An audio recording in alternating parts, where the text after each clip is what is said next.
A graça e a paz de nosso Senhor e Salvador Jesus Cristo. Aleluia.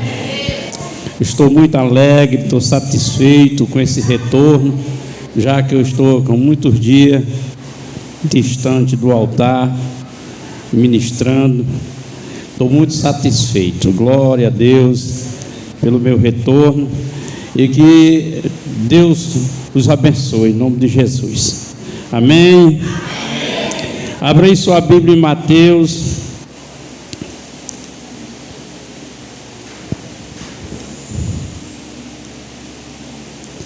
Mateus capítulo 14. Glória a Jesus. Glória a Deus. Louvado seja o nome do Senhor. Quero pedir a ajuda de vocês que vão ouvir essa mensagem pelo canal, que possam nos ajudar a divulgar esse canal, dar crescimento, assistindo, compartilhando, fazendo a sua divulgação nos seus canais. Em nome de Jesus, Deus o abençoará para a glória de Deus. Uma das coisas que a Bíblia fala a nosso respeito como adjetivo é que nós somos o povo da fé. Aleluia. Quem está aí com a fé em alta aí? Glória a Deus. Isso. Nós fomos convidados a confiar em Deus para não andar mais por vista. Vocês sabem que a vista falha. Essa minha falhou, precisou fazer uma cirurgia. Aleluia. E muitos nem cirurgia podem fazer, fica com deficiência visual. Glória a Deus. Agora a fé não. A fé, ela é o condutor de nós a Deus. Glória a Jesus. Capítulo 14 e versículo 13 do Evangelho segundo Mateus escreveu: E Jesus, ouvindo isto, retirou-se dali num barco para um lugar deserto, apartando-o. E sabendo o povo, seguiu a pé desde a cidade.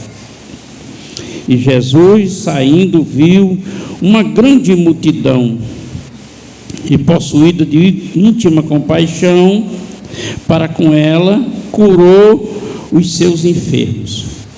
E sendo chegada a tarde, os seus discípulos aproximaram-se dele, dizendo: O lugar é deserto e a hora já é avançada.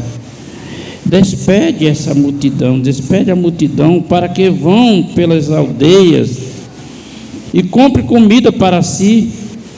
Jesus, porém, lhes disse: Não é misto que se vão, dai-lhe vós de comer. Então eles lhe disseram: Não temos aqui senão 5 pães e 2 peixes. E ele diz: Trazei-mo aqui. E tendo mandado que a multidão se assentasse sobre a erva, tomou os 5 pães e 2 peixes, erguendo os olhos ao céu, os abençoou, e partindo os pães, deu aos discípulos, e os discípulos à multidão. E comeram todos e saciaram-se, e levantaram dos pedaços que sobrejaram 12 cestos cheios. E os que comeram foram quase 5.000 homens, além das mulheres e crianças. Glória a Deus. Pai, em nome do Senhor, eu te peço ao Espírito Santo que nos dê sabedoria, a unção, meu Deus, de persuasão, para que aquilo que nós vamos aprender nessa noite, que vamos ouvir acerca dessa palavra, ela possa, meu Deus, suprir efeito em nós, para que assim possa haver mudança na nossa vida, meu Pai, de maneira tal que assim nos torne, como diz a tua palavra. Em nome de Jesus, Pai, eu te agradeço. Amém. Pode sentar. Glória a Deus. A Bíblia, ela é inspirada é inspirada por Deus, para que aqueles homens que escreveram, escrevessem ela. Toda a Bíblia ela é inspirada. Deus inspirou os homens e os homens escreveram. Foram mais de 40 homens de lugares diferentes, nacionalidades diferentes, e escreveram. E ela continua tendo as suas inspirações. Nós lemos um texto que é uma história muito conhecida, comum no meio cristão, pelo fato de ser um milagre, pelo fato de ser um acontecimento extraordinário, que não é comum acontecer, mas nesse momento aconteceu. Glória a Deus. E esse texto revela algumas coisas que é relacionado à nossa vida, que é aplicável à nossa vida. Revela algumas coisas que é comum no nosso dia a dia, ainda que sendo uma história narrada há mais de 2000 anos, ela é ainda nos dias de hoje atual para nós.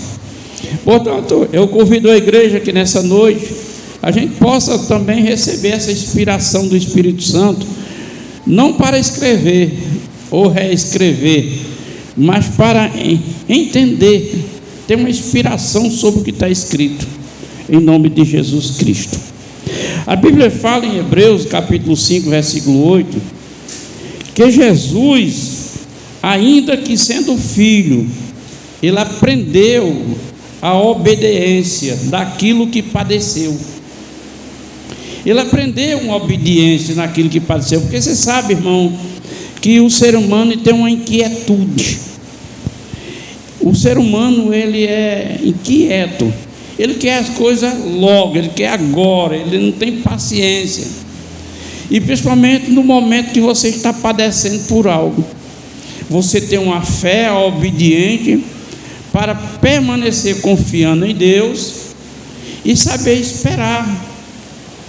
Eu sou uma prova viva disso, irmão. Vocês sabem do que eu vivi esses últimos dias. E ontem eu fui ao retorno da neurologista, porque quando eu me consultei, quando eu fui fazer a consulta, ela disse: eu vou fazer 10 exames físicos com você para encontrar algum apontamento para o que aconteceu com você, essa isquemia, esse AVC isquêmico. Aí ela fez e disse: está tudo bem. Eu disse: eu sei. Eu sei porque eu fui curado numa oração, doutora. Ela disse: você foi curado? Eu fui curado numa oração, que foi justamente naquela oração de uma quarta-feira que eu fiz aqui, que houve até houve a reconciliação. Eu entrei em casa e eu disse para minha esposa: depois dessa oração eu me achei curado. Daquele dia para cá eu fiquei só apenas com a gripe, mas os sintomas eu não senti mais. Ela disse: Epitácio, mas eu preciso fazer um exame apurado, então eu vou fazer uma ressonância com contrato. Ela disse: vou fazer 2 tipos de ressonância, porque vai revelar o antes, o depois e o que pode vir. Vai revelar o antes, o que foi que aconteceu ontem, o que pode vir depois, pode vir acontecer. Aí vai fazer a prevenção. Marcado o exame, eu fiz o exame, e ontem eu voltei o retorno. E quando ela olhou e disse: não tem. Você não tem nada. Você não tem nada. Agora, veja bem, você não tem nada.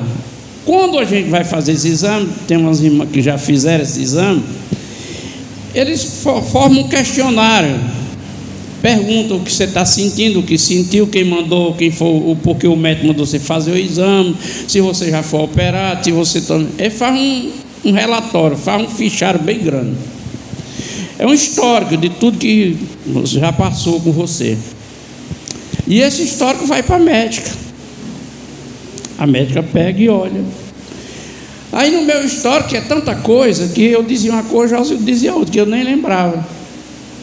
Eu nem lembrava que eu tinha sido tomado anestesia para ser operado de umas facadas que eu levei. Eu não lembrava disso.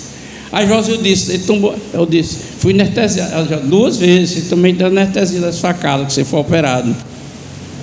Então, é muitas coisas que aconteceram.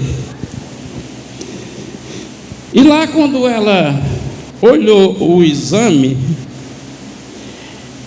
ela ficou um pouco insegura.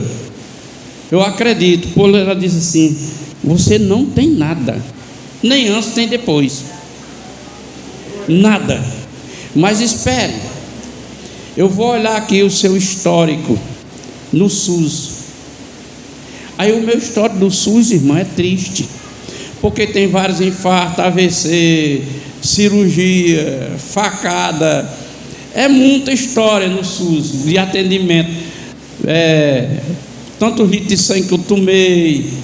Tem um histórico de tudo. Ela, quando olhou o histórico, fez assim com a cabeça, incrédula, irmão. Mas também não foi incrédula só ela, não. Eu também fiquei incrédulo. Eu disse: doutora, e agora, como é que vamos fazer? Daqui uns 6 meses, 1 ano, eu faço um retorno, faço novos exames. Vou precisar tomar algum medicamento? Ela disse: Septácio, esqueça, fim de conversa. Aqui não consta nada. Aqui não consta os seus infartos, AVC, nada. Nada, não consta nada. O senhor não tem nada. Agora é só seguir em frente e viver a vida. Aleluia. Olha o milagre de Deus, irmão. Glória a Deus. O milagre de Deus na minha vida. Glória a Jesus.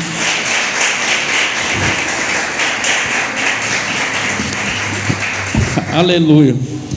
Ela disse: a única coisa que consta aqui é que há muitos anos, você era bem jovem, você teve uma sinusite. Você não tomou medicamento nenhum para ela e você foi curado. E ela está parada, está morta, não tem ataque de nada, aqui você não tem nada lhe atacando. Eu disse: doutora, mas no exame, esse outro exame que eu fiz no Hospital Geral, disse que havia uma massa, que lá na época disseram, estava preocupado. Disse: não, isso aqui eu não sei explicar o que é, mas não é nada que possa vir a ser agressivo, atacar você, não é nada. Eu entendi, isso aí é a glória de Deus. É a glória de Deus se revelando, Ele trabalhou. Aleluia. Eu creio, irmão, louvado seja o nome do Senhor. Então, como as Escrituras dizem que Jesus, ele aprendeu a obediência naquilo que padeceu, porque Jesus era homem e ao mesmo tempo era Deus. Mas Paulo escreve e diz em Filipenses que Jesus não usurpou ser Deus. Então tudo que Jesus fez foi por obediência e por fé, foi unicamente confiando em Deus. Aleluia. Mas aqui mostra a humanidade dele, que é o que diz respeito a nós. Nós somos seres humanos, nós somos cristãos, temos um lugar reservado na eternidade, sabemos o nosso percurso, conhecemos a nossa história e sabemos qual é o fim dela. Mas nós somos humanos. E o humano tem o quê? Sentimento. É por isso que Deus convida para que o ser humano que crê em Jesus ande por fé.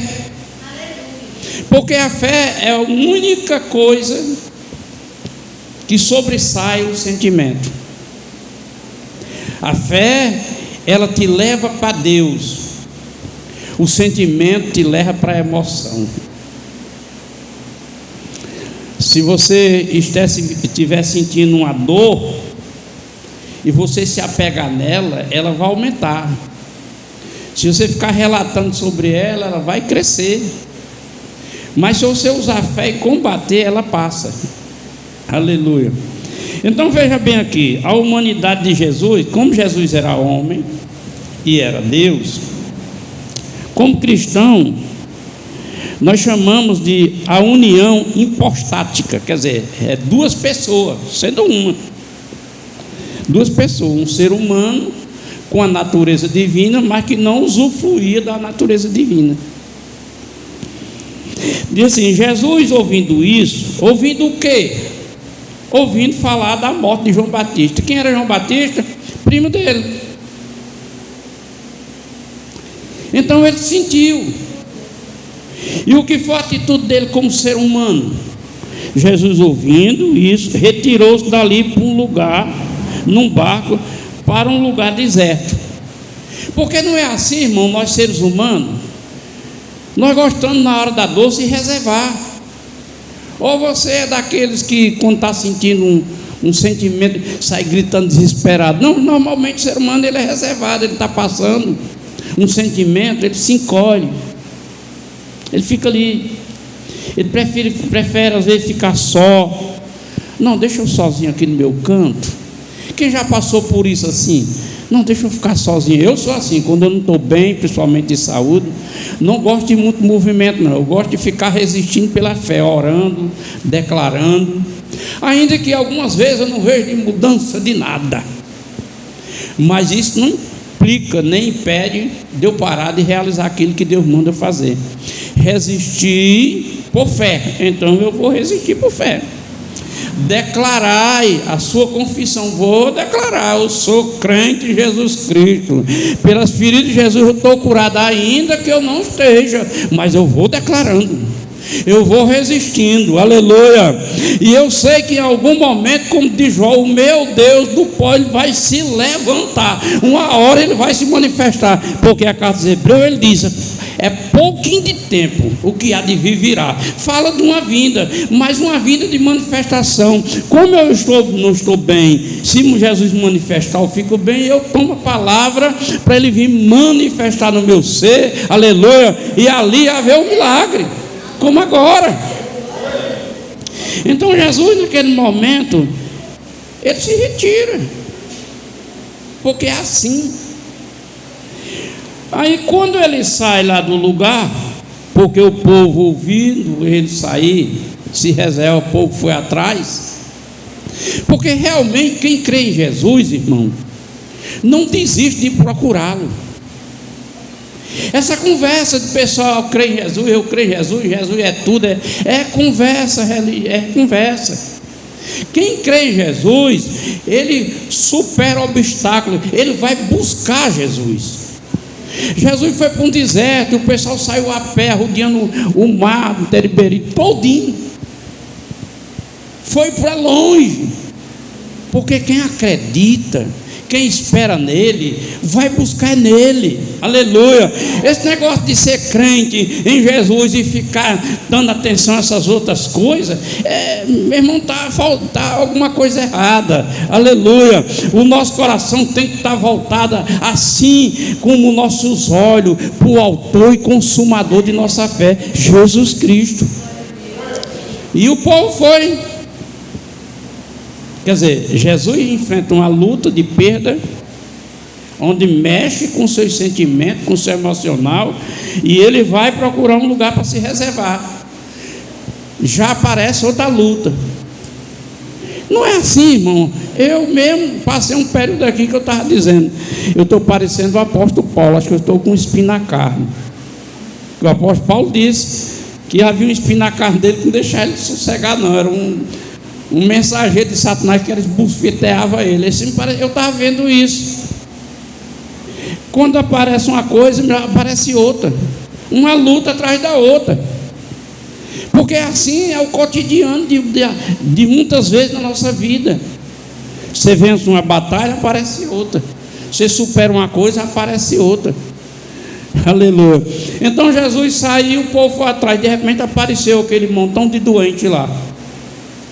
E a Bíblia diz, Jesus viu. Digo, Jesus está me vendo. Jesus está me vendo. E ele está se importando com o que eu estou passando. E eu creio que Ele vai realizar uma bênção na minha vida. Foi assim que eu passei esses dias, crendo. Então Jesus vê os enfermos e cura os enfermos, de íntima compaixão. Íntima compaixão é sentir o que o outro está sentindo. E Jesus ali, Ele cura todos os enfermos, revela algo, que é uma coisa muito importante para nós, irmãos, que somos cristãos. Revela a primeira parte, a humanidade de Jesus, e na cura, o poder de Deus, a onipotência de Deus. Deus é onipotente, quer dizer, Ele pode todas as coisas. Foi assim que Ele apresentou-se ao nosso pai da fé, Abraão, no capítulo 17 de Gênesis. Abraão, eu sou o Deus Todo-Poderoso, quer dizer, eu posso todas as coisas. Anda na minha presença e ser perfeito. Andar na presença e ser perfeito não se trata de não errar, não. Se trata de reconhecer, aleluia, que eu sou limitado, eu sou falho, eu sou pequeno, eu sou nada, mas Deus é tudo, e eu não posso esquecer que Ele é tudo, aleluia. E Paulo escreve e diz em Colossenses: Ele é tudo em todos, Ele é tudo em todos, não é só em mim, é em você, é em você, é em você, é em você. Ele é tudo em todos, aleluia. Então não deixe de amar Jesus, não deixe de querer Jesus, não deixe de buscar Jesus, não deixe de se apresentar a Ele, nem dizer para Ele o que você necessita. Fale para Ele, aleluia, porque a palavra diz que Deus é bom e é um Pai misericordioso. Mérito nós não temos, irmão. Nós não temos mérito nenhum. A graça é nos dada justamente porque nós não temos mérito. Aleluia. O mérito é dele, é de Jesus. Então aqui mostra o poder da onipotência de Deus. Que a onipotência de Deus é para nós uma perspectiva de ânimo, para que a gente não desista de confiar. Não importa o que eu esteja vivendo, o que eu estou passando, o que está acontecendo, Deus pode tudo em meu favor.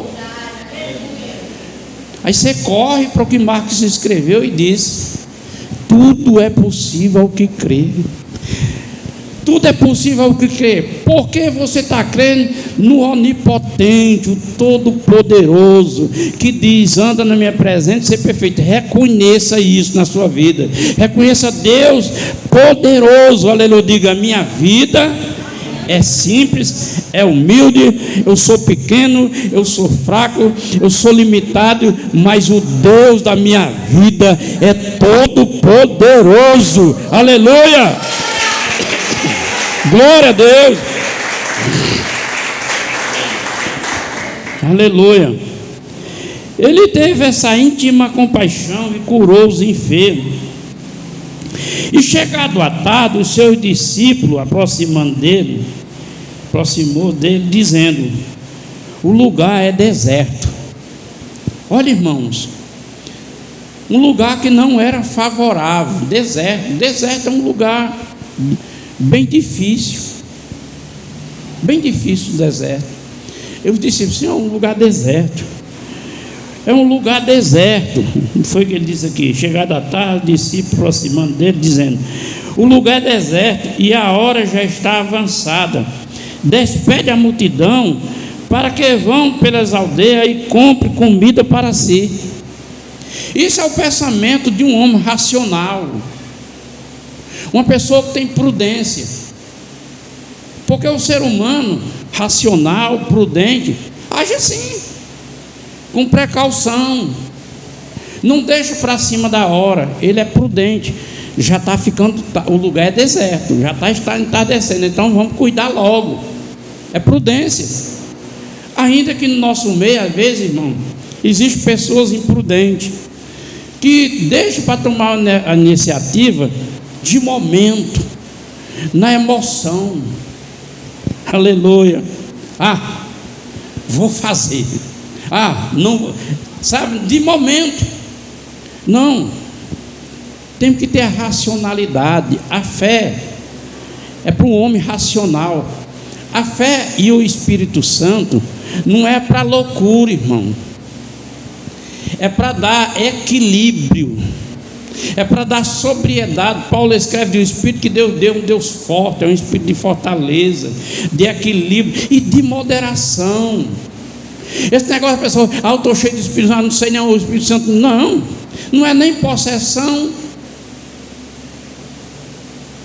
Não é endemonização não, que toma a pessoa e a pessoa fica sem saber o que está fazendo. Não é demoniologia não, é Deus consciente na consciência do consciente do homem, aleluia, fazendo o homem entender a sua soberania, a sua grandeza, o seu poder e reconhecendo ele. Glória a Deus. Senhor, está tarde, é melhor tomar. Aí ele disse: não é mister, porque mesmo na nossa razão, na nossa prudência, no nosso cuidado, é o nosso pensamento. E o pensamento de Deus, os planos de Deus não é como o nosso. Provérbio, Salomão escreveu e disse: o homem pensa todas as coisas, o homem projeta, mas Deus é quem confirma pela sua boca, quer dizer, pela palavra. A confirmação vem de Deus, aleluia. Então o homem racional toma atitude de homem racional, mas Deus toma atitude de Deus. E a atitude de Deus muitas das vezes contraria aquilo que nós entendemos. Olha, esse milagre na minha vida, eu que vivi já vários milagres, eu fiquei assustado, eu perdi o sono agora de manhã, da meia-noite, para eu não dormir, pensando nisso. Irmão, eu estava numa condição de morte. Você pode pesquisar. Aneurisma cerebral é o que mais mata a gente, supera infarto. É o que mais mata, porque é muito rápido. É rápido demais. Mata. Quando não mata, deixa sequela destrutiva mesmo, que a pessoa fica. Então eu estava vivendo um risco. Eu estava vivendo o risco, aonde havia a possibilidade de um tratamento, ou de uma operação maravilhosa de Deus. E Deus, por bondade, por misericórdia, que eu não sei porque é que Ele me ama tanto, aleluia, igual aquele louvor, eu imagino porque é que Deus me ama tanto. Aí faz no computador, deleta tudo, aleluia. Ele faz como faz no computador. Vamos deletar tudo, deixar aí limpinho. Vamos formatizar. Eu vou formatizar esse homem, aleluia. Esse homem, eu vou formatizar ele, para ele ficar agora novo. Glória a Jesus. E assim ele fez. E não é fácil de entender não, irmão, isso não. Não é fácil de entender não. Isso é uma coisa que nem todo mundo acredita. Nem todas as pessoas acreditam, porque é algo extraordinário. A gente olha e vê a fala de uma médica, de um especialista, e vê o semblante dela. Quando olha o pontuário e vê o laudo, não tem como é que pode? Um homem com um montão de infarto, um montão de AVC, várias cirurgias, tomou anestesia geral, fez, e não constar nada. Não ficar um rastro de nada, aleluia. E você quer saber, irmão? Muita gente não está entendendo isso que Deus fez com nós por causa do nosso pecado. Ele disse que Ele pegou o nosso pecado e lançou no mar do esquecimento, não deixou vestígio. Não fique culpado com nada não, irmão. Jesus perdoou, siga em frente, aleluia. Então, os discípulos disseram o que eles pensaram, e Deus revelou o que Ele pensa. Não é mister não. A Bíblia diz que a misericórdia e a bondade seguem todos os dias. Aqui está um. Já anoitecendo, pessoal, volte, vão-se embora.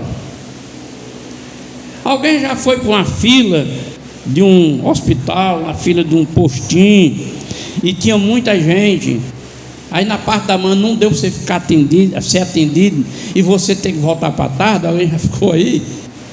Você sai desiludido, gente. Você sai dizendo, meu Deus, será que quando chegar de tarde não vai ter mais gente? Você sai totalmente. Aí esse povo, não, vá-se embora, Jesus. Não é misto que eles vão. Não é misto por quê? Porque o homem não entende, mas Jesus sabia que ali havia uma dispensação de Deus para aquele povo. Havia uma dispensação, uma provisão. Não dava para se ver, mas tinha alguém naquele meio ali que acreditava nisso, que era o próprio Jesus. Ele acreditava nisso e confiava que Deus o atenderia. Não, vocês vão dar de comer. Os discípulos ficaram tudo a fazer. É porque o milagre, irmão, o milagre é uma assistência de Deus na vida humana, que também é para alcançar os outros. Ia haver um milagre. Os discípulos não sabiam, a multidão não sabia, mas Jesus sabia. E aquele milagre era para alcançar. Vocês vão dar de comer. Aí como é que vamos dar de comer se não tem nada? O que nós temos aqui é 5 pães e 3 peixinhos, 2 peixinhos. Como é que pode? Eles não entendiam. E é assim, irmão, que muitas vezes nós não entendem. Tantas coisas na nossa vida que a gente não entende. E por não entender, irmão, esmorece. E por não entender, desanima. E por não entender, às vezes murmura. Aleluia. Entenda uma coisa: Deus está no controle da tua vida. Aleluia. Não importa os acontecimentos, mas o resultado é um só: é a sua vitória. Porque Deus promete dar a vitória nas tuas mãos. Aleluia. Glória a Deus. Aleluia. Vocês dão de comer. Aí tem aqui os 5 pães, peixinhos. Trazei-me aqui. Trazei-me aqui que eu vou fazer aquilo que o mundo diz. É melhor o pouco com Deus do que é melhor, como é que diz? Melhor o pouco com Deus do que o mundo sem Deus, é assim? Que é o pessoal mais ou menos isso aqui. Traga aí um pouco para cá, que eu vou apresentar aqui o Pai. Aleluia. O feitor da obra. Aleluia. É o dia encarregado. E eu sei que em algum momento na construção lá, os trabalhadores, ele fica meio assim: ei, encarregado, isso aqui. Aí quando ele sabe definitivo, logo ele dá a resposta. Quando ele sabe, peraí que eu vou aqui olhar no projeto, vou olhar aqui. Aí não é assim, Aldinho? Vai olhar para o projeto, porque ele é o construtor da obra. Aleluia. Então Jesus, traga aí que eu vou apresentar aqui o construtor da obra. Eu vou apresentar aqui a ele. Aí levantou os céus, levantou os olhos para o céu e apresentou. Apresentou e disse: agora senta esse povo aí na relva, na grama. Senta eles aí. O milagre não aconteceu enquanto o povo não se organizou. Às vezes, irmão, nós queremos coisas desorganizadas. Você não está frequente, você não está orando, não está buscando, não se consagra, não faz nada e quer. Tem que se organizar. Tem que deixar o lugar propício para o milagre. O milagre vai acontecer, mas tem que ir preparando, deixando propício. Aleluia. Glória a Deus. É hora de se chegar a Deus e dizer: Senhor, me ajude. Porque, irmão, na dificuldade, eu nunca vivi isso, graças a Deus. Dificuldade eu vivi. Nunca vivi desestimular-se de não querer ser crente. Graças a Deus não. A coisa arrochava. Minha oração era: oh Espírito Santo, me ajude para eu não me desviar. Aleluia. Quando batiam muito em mim, diziam coisas que não era verdade, mas corriam como verdade. Oh Espírito Santo, me ajude para eu não sair desse caminho. porque se eu mudasse para outro caminho, eu ia tomar resposta por minha conta, não ia dar certo. Oh Espírito Santo, tua palavra diz, o Senhor diz que o Senhor é o Deus, é o juiz, que o Senhor é quem vinga. Não é a vingança fazendo mal ao outro que está me fazendo mal. Ele age com justiça. Aleluia.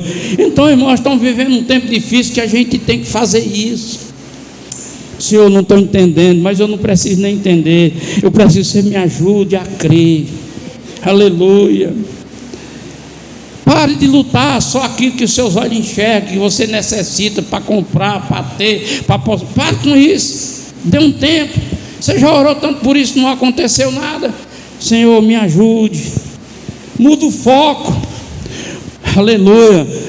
Senhor, me ajude para eu não desviar. Me ajude para eu não ter os pensamentos. Me dê força. Me anime. Me renove. Me faça eu amar o Senhor mesmo no meio da minha situação. O segredo é esse, irmão. Amar a Deus. Amar a Deus, que você não tenta culpar a Deus por o que você está fazendo, o que você está vivendo. O amor, ele excede. Então você não vai culpar a Deus. Mas por que Deus? Fazendo juízo. Não. Eu chego um tempo das minhas situações que eu oro. Olha, Senhor, eu orei por mim, não está suprindo efeito. Pelo menos aparentemente. Mas eu não posso deixar de orar por outro. Tem alguém no hospital doente, tem assim, eu vou orando pelos outros. Deixa de orar por mim e orar pelos outros. Pastor, mas por que você faz isso? Porque tem notícia, rastro na Bíblia, que é assim que funciona. A Bíblia diz que Jó era assim. Jó chegou um tempo ferradinho da vida. Ele só orava pelos outros. Orava pelos seus amigos, que nem amigo era. Ele é que era amigo deles. O cara não era amigo de Jó. Aí ele orou. Aí Deus restaurou. Aleluia. Deus restaurou a Jó em dobro, em tudo. Glória a Deus. Aleluia. Quando a gente tira o foco do nosso egoísmo, aí Deus começa a se agradar. Então esses homens, Jesus disse, manda eles se sentarem, que daqui a pouco vem a bênção. Se assentar é se acomodar, irmão, é ficar quieto. É um ato de contrição, é um ato de confiança. Assente-se, fica à vontade, sente-se aí você chega na casa de uma pessoa por uma necessidade. Fulano, eu vim aqui e eu estou precisando, por favor, entra aí, sente aí, fica à vontade, sente aí. Você já começa a relaxar, dá a entender, mesmo que ele nega o que você repite, mas dá a entender que ele vai lhe atender. É assim que é a vida espiritual. Aí Jesus ora, e ali há multiplicação. Agora distribua. Vamos comer pão e peixe aí à vontade. Porém tem o seguinte: quando todos estiverem satisfeitos, vamos juntar o que sobrou. Não se pode, irmão. A bênção de Deus não pode se desperdiçar nada. Eu vejo, irmãos, uma campanha que eu fiz aqui sobre a caderneta, para os cristãos daqui não viverem em dívida. Foi uma beleza. Passou, mas a cor melhorou tanto. Mas depois voltaram a se endividar, fazer dívida. Fugiram da regra da palavra. Fugiram. E quando está no sufoco, come tudo. Aí Deus alarga, enfeita a mesa, aí começa a ver o desperdício, porque está tendo abundância. Olha os dias vão e vêm, vão e vêm. A Bíblia diz que um dia entrega para a noite entrega para o dia. Preste atenção, para que não haja desperdício. porque Deus é o seu provedor. Aí sabe, aquilo que nós estamos desperdiçando, tem alguém que nem tem, e nós estamos desperdiçando aquilo que Deus deu com fartura. Não é, como se diz, ser miserável, mão fechada. Não é isso. É saber administrar aquilo que Deus te confiou. Deus te confiou isso, então aprenda a administrar, não desperdice. Ele diz: junte tudo as cestas. Aí sobrou 12 cestas. 12 cestas. Aí o texto diz assim: e era os que comeram tudo isso, era 5.000 homens, quase 5.000 homens, além das mulheres e das crianças. Quase 5.000 comeram. E você sabe, quando o banquete é grande, o desperdício muitas vezes é maior. Tem muita comida, a gente tira pela festa aqui da igreja, de final de ano. Quando chega no final, é pratinho em cima da mesa, com mais da metade da comida. Por que aquilo é mais da metade de mim? Porque a pessoa já se viu a primeira vez, encheu o bucho. Mas quando tá, ainda tem, aí vai para cima. Aí nem como mais. Como alguma coisinha do Senhor, o resto fica ali. Pastor, como é que você dá notícia disso? É porque sou eu que cuido dessa parte aí para jogar fora. Eu tiro para dar aos gatos, para dar para os cachorros. Mas fica nas mesas. Fica nas mesas. A gente vê dentro do balde, do lixo, do cesto, prato cheio de comida jogado fora. Jogou por quê? Porque está com fartura. Devia sobrejar. Deixar. Não comer, não botar. Já que não vai comer todo, não bota. Bota só uma coisinha. Deixa aí que fica as panelas para a gente levar para casa, levar para o sítio. E isso é organização. E assim, você já viu um ditado que diz: o dono de casa vai à praça. E se você faz aqui, você faz em casa, você faz na casa dos outros. O texto que eu li e a história que eu comecei dizendo: Jesus, sendo filho, aprendeu a obediência do que padeceu. Aprendeu, se chama disciplina. O povo de Deus deve ser o povo mais bem disciplinado. E Paulo adverte sobre isso. Ele diz: porque a disciplina no princípio tem agrado nenhum, mas por final vem o fruto da justiça. Nós estamos lidando com aquele que é pai e é bom, mas ele também sabe dizer não. E o não de Deus para nós, que naquele momento a gente queria tanto sim. Você já pensou, irmão? Eu estou com mais de 20 dias, um mês mais ou menos, que eu não venho aqui ao altar. Agora você já imaginou a minha luta? Vocês não dão notícia, irmão. Vocês não dão notícia. A luta. E a forma de orar, mudança de oração. Porque chega uma hora, irmão, que você não tem mais o que dizer a Deus. Você não tem mais o que dizer. Aí você tem que olhar por de fora, olhar para os outros e buscar a Deus pelos outros. Quer dizer, no banquete de Deus para nós, sempre há um sobrejar.